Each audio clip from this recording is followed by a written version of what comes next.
peut-être pour me présenter rapidement, je suis consultant en stratégie urbaine, mais j'ai été élu 31 ans à Rennes, donc ça fait trop d'ailleurs. Et donc, si vous voulez, la grande question qui vous est posée et qui est posée au monde politique aujourd'hui, c'est que, et c'est Rosa Ballon qui l'explique, comme il dit très bien, il parle de démocratie narrative et d'individualité, de singularité. C'est-à-dire qu'on demande à chacun d'avoir sa propre identité aujourd'hui, ce qui fait que c'est très difficile. Et Alain Ehrenberg dit on peut se fatiguer de soi-même, parce qu'on vous demande d'être bien partout, dans votre vie privée, affective, professionnelle, tout ça, etc. Et chacun doit créer sa vie collective.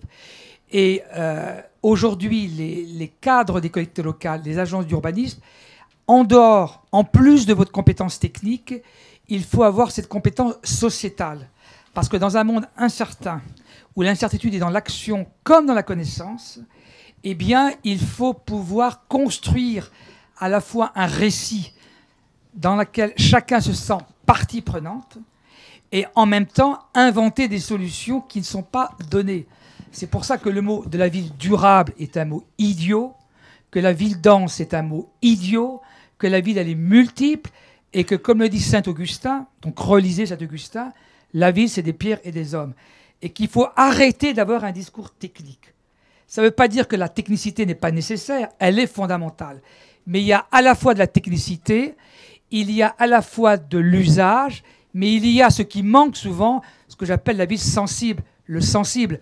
Et pour finir, quand on va dans une ville, quand vous allez dans une ville, nous tous, on ne commence pas à se poser la question combien est-ce qu'il y a d'argent dépensé dans le logement social, combien il y a de mixité sociale, combien est-ce qu'il y a d'arbres, combien je ne sais pas quoi. On dit est-ce que ça me plaît, est-ce que j'ai envie. Voilà, c'est ce sensible qu'il faut faire ressortir. Et ça, c'est un changement complet parce que ça demande aux services, aussi bien donc encore dans les outils comme les agences ou dans les services, de se mêler de choses sur lesquelles le politique ne comprend pas toujours que les services s'en mêlent et que le politique lui-même pense que c'est des questions personnelles entre les citoyens et eux, ce qui est faux aussi. Et donc, il y a une mutation complète et je pense qu'aujourd'hui, les 4/5 des élus sont inadaptés à cette évolution-là, que les 4/5 des agents sont inadaptés à cette évolution-là, que les 4/5 des services sont inadaptés à tout cela. Mais quand je dis ça, ce n'est pas par méchanceté, c'est pour dire qu'il y a un formidable enjeu qui est à faire. Donc ouvrez-vous à toute cette évolution-là. Et je ne parle pas du monde universitaire qui est complètement bloqué, qui, lui, n'ayant pas de sanctions économiques, ne sait pas travailler sur ces questions-là et pense que, parce qu'ils ont raison, que tout doit marcher. Et moi qui crois au péché originel, je sais que l'homme n'est pas toujours bon.